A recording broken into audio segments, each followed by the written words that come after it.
จะดีหรือบอถ้าเทรดเดอร์มีเครื่องมือที่ดีที่สุดสามารถบอกจุดเข้าและจุดออกได้แบบแม่นยำพร้อมท้ายคลิปแจก EA ฟรีสำหรับไผ่ที่บ่มีเวลาเทรด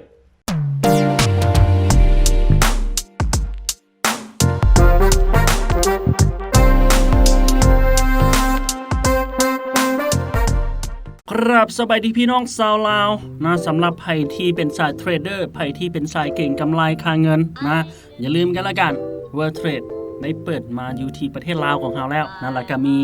การนำใช้เกี่ยวกับภาษาลาวเราจะได้มีการสอนนะเรียนรู้เรื่องต่างๆเรียนรู้เรื่องการใช้เครื่องมือนะแล้วก็มีเรื่องของการที่จะใช้เทคนิคต่างๆในการที่จะเก่งกำไรค่าเงินนะเฮ็ดจังไดให้ได้เงินมานะก็คือเงินอยู่ในอากาศจับจังไดให้ได้เงินมาเป็นของเรานั่นเองและในมื้อนี้ใครที่ยังบ่ทันมีบัญชีการเทรดของ World Trade กันเทื่อนะเขาจะได้มีการสอนและก็แนะนำนะการเปิดบัญชีเทรด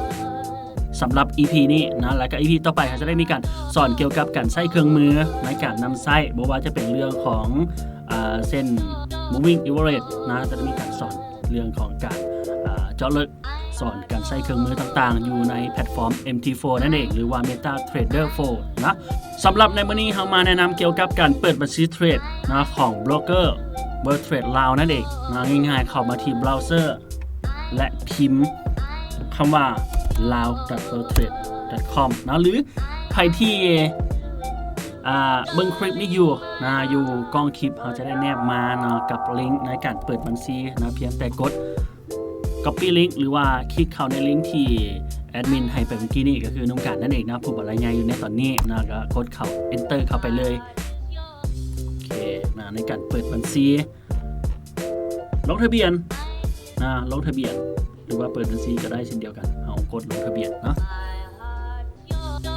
สำหรับการกดลงทะเบียนมาแล้วนะมันจะขึ้นมาหน้านี้ใส่ชื่อแท้นามสกุลแท้แล้วก็ใส่อีเมลที่เราจะ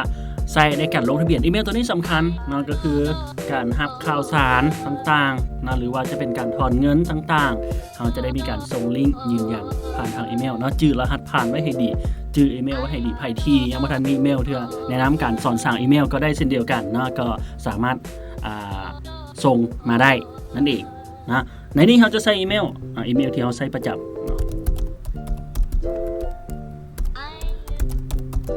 บ่จำเป็นต้องเป็น Gmail ก็ได้เป็น Hotmail เป็น Outlook อย่างต่างๆก็ได้เช่นเดียวกันนะแล้วก็ใส่เบอร์โทรกับเป็นประเทศลาวประเทศลาวนี่โอ้ยพิมพ์บ่ได้อีกเลยพิมพ์บ่ได้นะต้องได้เลื่อนลงมานะซอกธงลาวนั่นเองโอเคเป็นประเทศลาวใส่เบอร์โทรอันนี้เป็นเบอร์โทรน้ำกันเองนะใครที่อยากจะลงทะเบียนใครที่อยากจะเรียนรู้เรื่องของการเทรด Forex ติดต่อมาได้เบอร์โทรนี้นะมีการตลาดในหนึ่งนะ รหัสพาร์ทเนอร์นะบ่จะเป็นก็ได้หรือใครที่อยากจะใส่รหัสพาร์ทเนอร์นะใส่เป็นรหัสพาร์ทเนอร์กับ12571ก็ได้เช่นเดียวกันนะนี่เป็นรหัสพาร์ทเนอร์ของน้ำกันนะ12571ใครที่อยากจะใส่นะแล้วก็กดยินยอมว่าเฮานี่มีอายุ18ปีขึ้นไปนะสำหรับการเทรด Forex นี่กดยินยอมและลงทะเบียนไปเลยการลงทะเบียนของเฮานี่ก็สามารถเสร็จสิ้นไปแล้วเฮาก็สามารถไปกดเบิ่งเนาะอยู่อีเมลของเฮาว่ามีรหัสยืนยันเนาะการลงทะเบียนส่งมาที่อีเมลของเฮาหรือบ่นี่นะการยืนยันที่อยู่อีเมลนั่นเองกรอกรหัสนี้ไป1194นะ1194กดยืนยันไป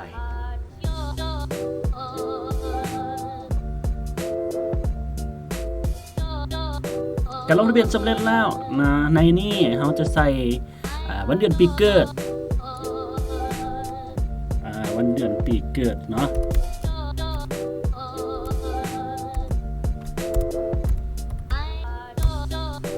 โอเคใส่เป็นวันเดือนปีเกิดแท้ของเฮาเด้อตัวนี้เด้อและ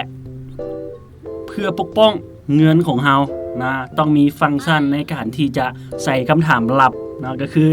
นามสกุลดั้งเดิมของแม่เฮาแล้วก็ชื่อ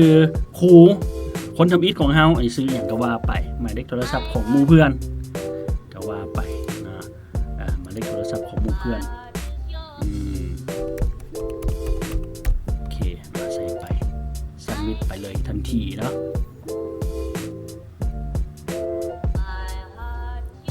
เมื่อเข้ามาหน้านี้แล้วนะเราจะได้มีการเปิดบัญชีนะก็คือเกือบสำเร็จแล้วนะในการเปิดบัญชีนะก็คือบัญชีใหม่ต่างๆเราได้มีการเปิดบัญชีเนาะก่อนที่จะเปิดบัญชีเราเข้าไปตั้งค่าต่างๆก่อนเนาะตั้งค่าของเฮาให้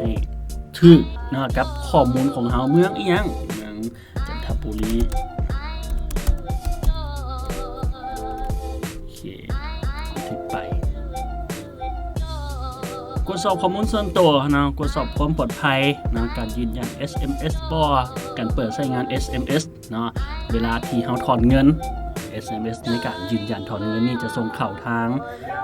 โทรศัพท์ของท่านแล้วก็เบิ่งไปเนาะแม้แบบการจ่ายเงินนั่นเองนะการจ่ายเงินนี่เวลาที่เฮา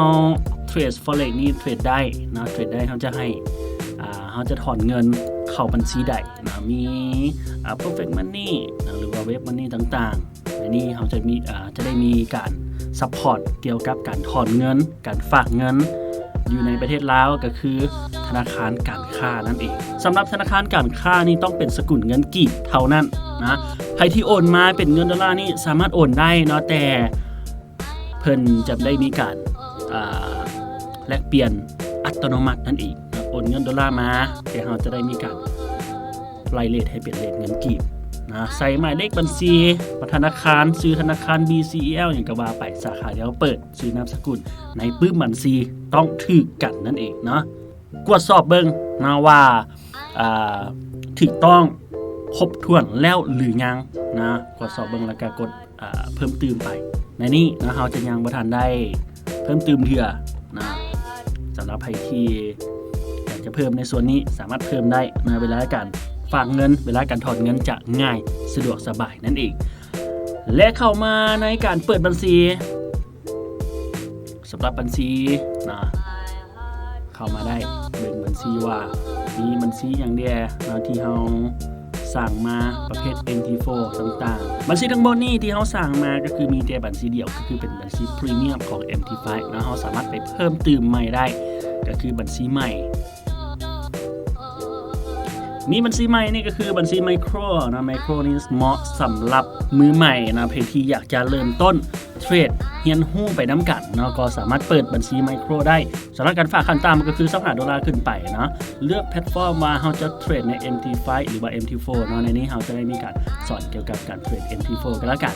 สกุลเงินในบัญชีเป็นดอลลาร์นะเลือก Leverage นะตัวนี้จะช่วยในการเทรดของท่านนะในมือใหม่กับบุคคลที่จะสูงไหลก็ได้เช่นเดียวกันหรือใครที่อยากจะเพิ่มเติมหรืออยากจะแก้ไขใหม่ก็สามารถแก้ไขได้เนาะในนี้นะสำหรับตัวนี้จะเป็นบัญชีสำหรับมือใหม่นะเทรดเดอร์มือใหม่และพรีเมียมนะพรีเมียมก็สามารถฝากได้ลืมแนะนำไปนะสำหรับบัญชีไมโครนี่ฝาก$10นะมันจะนับเป็น$1,000ทันทีนะก็คือแนวใดฝาก$10มันจะบ่คือแบบว่าตัวเลข$10เลยมันจะตีขึ้นไป$1,000สำหรับบัญชีพรีเมียมนี่ฝาก$10ก็คือ$10เลยนะเทรดได้$10ก็คือได้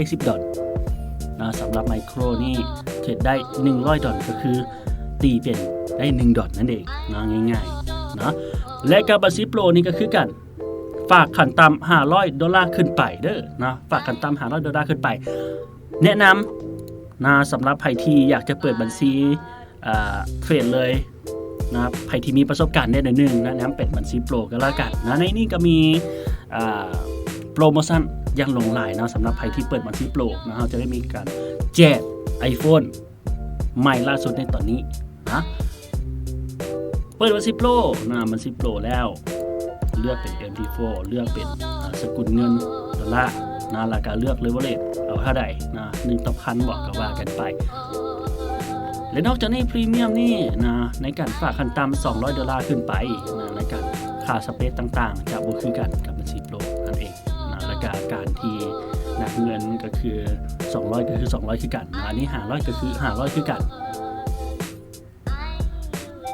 หรือใครที่อยากจะ ทดลองกันก่อนนะเปิดบัญชีมาแล้วทดลองเทรดเบิ่งว่าเทรดนี้เป็นเท่าใดก็สามารถเปิดเป็นบัญชีเดโมก็ได้เช่นเดียวกันนะเลือกเป็น MP4 เลือกเป็นประเภทบัญชีนะเป็นพรีเมียมบอกหรือว่าเป็นบัญชีโปรบอกแบบนี้นะเลือกเป็นสกุลเงินปริมาณการฝากเราต้องการเงินในบัญชีเท่าใดในการเทรดนะ$200-500ขึ้นไปบอกแบบนี้ก็ได้เช่นเดียวกันเลเวอเรจนะสำหรับเลเวอเรจนี้ก็สามารถเลือกกันได้เปิดบัญชีใหม่200นะเลือกเลเวอเรจ1ต่อ 1,000 ไปเลยนะเปิดบัญชีใหม่ทันทีสำหรับเปิดบัญชีใหม่แล้วนะเราจะมีหมายเลขบัญชีกรอบไว้รหัสการฝากขายกรอบไว้นะได้หรือว่าจะเข้ามาที่อีเมลของเรานะจะมีการส่งเปิดใช้งานบัญชีทดลองนะที่นี่ก็มีเช่นเดียวกันนะถ่ายรูปไว้หรือว่าลองไปใช้กันได้นะลองไปเทรดกันได้พอใจมากหรือบ่มากก็สามารถมาเปิดบัญชีใหม่ได้เช่นเดียวกันนะและสำหรับใครที่ต้องการอยากจะเปิดบัญชีเทรดแท้นะเปิดบัญชีเทรดแท้ก็สามารถเปิดได้นะง่ายๆกับบัญชีเทรดคือเข้ามาในเทรดเดอร์เปิดบัญชีใหม่เลือกเป็นตัวใดที่เราถนัดตัวใดที่เราอยากจะเปิดเขาอยากจะเพิ่มเติม$5บอกหรือว่าอยากจะเปิดครั้งแรกของเรา$200บอกหรือว่าจะเป็นโปรไปเลยเนาะก็ได้เช่นเดียวกันติดต่อนุ่มกันเนาะติดต่อกันได้ที่หมายเลขโทรศัพท์ที่ให้ไปเมื่อกี้นี้เนาะ750-421แล้วเราจะได้มาพบกันใน EP ต่อไปเกี่ยวกับการใช้เกี่ยวกับอินดิเคเตอร์ในการสอนนำใช้อินดิเคเตอร์ในการเข้าเทรดนะเทรดแนวใดคือเทรดกับเทรดกราฟเป้าแบบนี้เทรดกราฟล่าแบบนี้ก็ได้เช่นเดียวกันแต่ว่าอยากให้ดีที่สุดก็คือต้องมีอินดิเคเตอร์เนาะมาช่วยก็คือเส้นมยุมยาแบบนี้แหละเนาะมยุมยาแบบนี้นะว่าตอนนี้ควรจะเทรดลงบ่ตอนนี้ควรจะเทรดขึ้นบ่เนาะเฮาตอนนี้ควรที่จะยึดไว้ก่อนบ่ควรเทรดเทื่อนะอินดิเคเตอร์ก็ช่วยได้เช่นเดียวกันหรือใครที่อยากจะเทรดกราฟเป้าก็ได้เช่นเดียวกันนะอันนี้ก็เป็นสิทธิ์ของใครของมันนั่นเองนะ EP ต่อไปเราจะได้มีการแนะนำเกี่ยวกับการใช้อินดิเคเตอร์เนาะอย่าลืมกันแล้วกันกดติดตามไว้นะหรือว่าเซฟเบอร์ไว้เนาะ750-421แล้วพบกันก่อนจากลากันไปขอแนะนำคอร์สสอนออนไลน์สามารถลิ่นสั่นได้ลิ่นยาวได้เปิดแบบออโต้ได้สั่งการปิดออโต้ทั้งหมดในปุ่มเดียวได้สามารถตั้งระบบสู่ข่าวได้การเรียนแบบนี้ต้องเรียน2มือจึงจบหลักสูตรใส่ได้ทั้ง2บัญชีอายุการใช้งานแมน1ปีพร้อมแจกระบบออโต้รันถึง$100ขึ้นไปใช้แบบบ่มีหมดอายุ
smooth, fast, every time.